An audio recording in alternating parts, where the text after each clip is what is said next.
जब से एनटीए ने यूजीसी नेट एग्जाम की तारीख घोषित की है तब से यूट्यूब पर एक भसड़ मची हुई है कि ये एग्जाम नहीं होगा। इस बात के दावे बराबर किए जा रहे हैं और कहा यह जा रहा है कि 99% श्योर हैं कि ये एग्जाम नहीं होगा। इस वीडियो में हम इसी बात पर चर्चा करेंगे और इसी बात की पुष्टि करेंगे कि एग्जाम होगा या नहीं होगा, और इसकी पुष्टि हम तथ्य और तर्क के आधार पर करेंगे। गाइस, इस वक्त मैं अपने स्टडी टेबल से ये वीडियो रिकॉर्ड कर रहा हूं और इसको रिकॉर्ड करने का कारण सिर्फ ये है कि पहले तो मेरे पास कुछ व्हाट्सएप मैसेजेस आए, स्टूडेंट्स ने पूछे कि क्या ये एग्जाम नहीं होगा। तो मैंने कहा कि अगर एनटीए ने डेट दी है तो एग्जाम होगा। इवन कि एक मेरे पास फोन भी आया यही बात कंफर्म करने के लिए कि एग्जाम होगा या नहीं। तब मैं बातों को हल्के में लिया कि हो सकता है स्टूडेंट्स का कंफ्यूजन है, लेकिन कुछ टाइम के बाद एक स्टूडेंट ने मुझे एक यूट्यूब वीडियो की लिंक भेजी जिसमें वो बड़े प्रतिष्ठित टीचर हैं, इंग्लिश के ही टीचर हैं, नाम मैं नहीं लूँगा, नाम लेना भी नहीं चाहिए। वो इस बात का दावा कर रहे हैं कि 99% एग्जाम नहीं हो।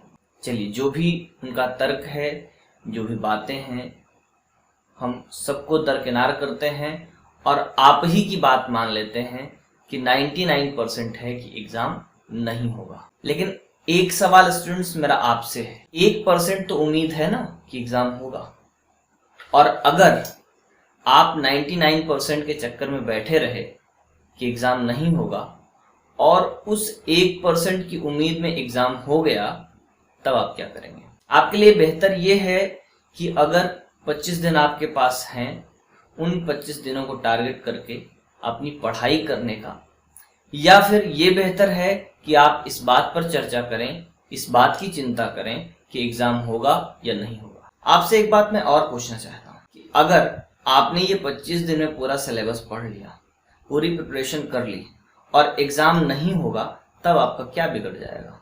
क्या जो पढ़ा है वो कहीं से अपच करके वो निकलना शुरू होगा, ऊपर से उल्टी होगी उसकी? लेकिन अगर नहीं पढ़ा और एग्जाम हो गया, तब आपका क्या होगा? तब तो गया ना। अब तर्क ये दिया जा रहा है कि इस एग्जाम में 50 लाख 30 लाख स्टूडेंट और गार्जियंस मिला करके जाएंगे, इधर उधर पहुंचेंगे, 10 लाख के आसपास स्टूडेंट अपीयर होंगे, इसलिए ये एग्जाम नहीं होगा। गाइस, इस पर मेरा एक तर्क है।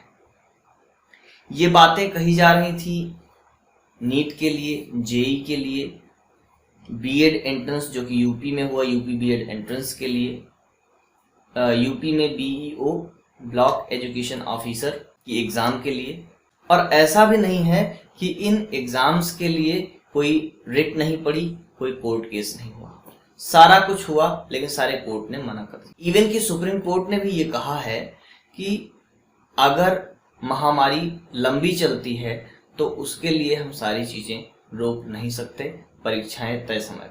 बीएड एंट्रेंस और बीईओ की परीक्षा के लिए भी ऐसा ही कहा जा रहा था कि परीक्षाएं टल जाएंगी, लेकिन परीक्षाएं हुई। और गौरतलब ये है कि दोनों ही परीक्षाओं में परीक्षार्थियों की संख्या 4 लाख से ज्यादा थी। और अब अगर हम बात करें एनटीए नेट की परीक्षा में परीक्षार्थियों की संख्या, तो देश भर में इनकी संख्या कुल 10 लाख है, जबकि इन दोनों परीक्षाओं की जिनकी मैं चर्चा कर रहा हूं, इसमें परीक्षार्थियों की संख्या केवल उत्तर प्रदेश में 4 लाख से ज्यादा। दूसरी चीज, ये परीक्षा एक ही दिन में एक ही मीटिंग में होनी थी, दो की दोनों परीक्षाएं, जबकि एनटीए नेट की परीक्षा जो है वो कई दिनों में, मतलब अलग अलग विषयों की परीक्षाएं अलग अलग दिनों में होनी है। और आपको विशेष रूप से बताएं, इंग्लिश जैसे सब्जेक्ट में टोटल जो संख्या होती है 50,000 के लगभग होती है ऑल ओवर इंडिया। मतलब लगभग एक दिन में मैक्सिमम 1 से 2 लाख स्टूडेंट्स ही अपीयर होंगे एग्जामिनेशन। और सबसे खास बात यह है कि ये जो 1 से 2 लाख की संख्या है वो पूरे देश की है। अब बात आती है सिक्योरिटी मेजर्स की, कि जो आदमी वहां पर इन्विजिलेशन कर रहा है, जो कंप्यूटर को साफ कर रहा है, जो भी है, वो अगर कोरोना पॉजिटिव हुआ तो क्या होगा? तो फ्रेंड्स, उसके लिए सिक्योरिटी मेजर्स, सेफ्टी मेजर्स अपनाए जाएंगे। ये परीक्षा नियामक और सरकार की जिम्मेदारी। कुछ जिम्मेदारियां हमारी भी हैं, हम भी अपनी सुरक्षा के इंतजाम अपनी तरफ से करके चलेंगे, जैसे mask, face cover, sanitizer etcetera. दूसरी चीज, आपको मानना है तो आप ये बात मान लो कि एग्जाम नहीं हो, लेकिन अगर एग्जाम हुआ तब आप क्या करेंगे, इस बात का जवाब आप दे सकते हैं या आप खुद से पूछ सकते हैं। इसलिए मेरी सलाह ये है, मेरा कहना ये है, एग्जाम हो ना हो, कैंसिल हो जाए, तारीख दी गई तारीख के एक दिन पहले कैंसिल हो जाए, इससे क्या फर्क पड़ता है। आपके पास 25 दिन का समय है, आप उसका सदुपयोग करिए और लग जाइए पढ़ने में। कैसे पढ़ना है, 25 दिन में पूरे सिलेबस को कैसे मैनेज करना है, ये मैंने इसके प्रीवियस वीडियो में आपको बताया है। आप उस वीडियो को ध्यान से देखिए, समझिए। अगर आप चाहते हैं तो हमारे साथ ज्वाइन करके क्रैश कोर्स में आप हमारे साथ रिवीजन करिए।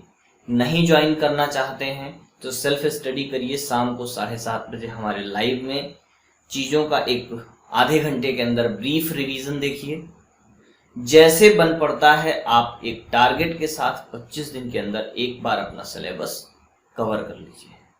इससे फायदा आपका होगा, नुकसान कोई नहीं होगा।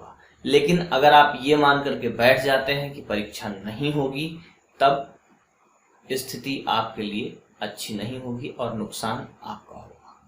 तो बेहतर है कि आप अन्य किसी बात के विषय में सोचने से बेहतर आप लग जाइए परीक्षा की तैयारी में। परीक्षा होगी तब भी आपका भला है, नहीं होगी तब भी आपका भला है। सलाह सिर्फ इतनी है, परीक्षा देने जाते समय सुरक्षात्मक चीज़ों का ध्यान रखें। मास्क, फेस कवर, सैनिटाइजर आदि अपनी तरफ से अगर ले जाने की छूट है तो ले जाएं। सैनिटाइजर की व्यवस्था अगर सेंटर पर है तो वहाँ के सैनिटाइजर का इस्तेमाल करें। शारीरिक दूरी बना करके रखें, एक दूसरे से गले मिलने, हाथ मिलाने से परहेज करें और कोशिश करें कि दूरी बनी रहे। संपर्क में आने से बचें। किसी सतह को जब छुएं तो उसके बाद हाथ को सैनिटाइज करें। सबसे बड़ी बात, जब आप घर में बैठ करके इस दौरान प्रिपरेशन में लगे हैं तो आप अपने ही आप सोशल दूरी का पालन करते रहेंगे। समय का सदुपयोग करें। 25 दिन हैं, अच्छे से रिवीजन और प्रिपरेशन करें। एग्ज़ाम होगा तो आप एग्ज़ाम अच्छे से करेंगे, नहीं होगा तो आपका समय आपको और मिलेगा और बेहतर ढंग से प्रिपरेशन कर लेंगे। इस वीडियो में इतना ही। वीडियो अगर अच्छा लगे तो शेयर, लाइक और चैनल पर नए हैं तो चैनल को सब्सक्राइब जरूर करें। मिलेंगे नए वीडियो में नई जानकारी के साथ। जय हिंद।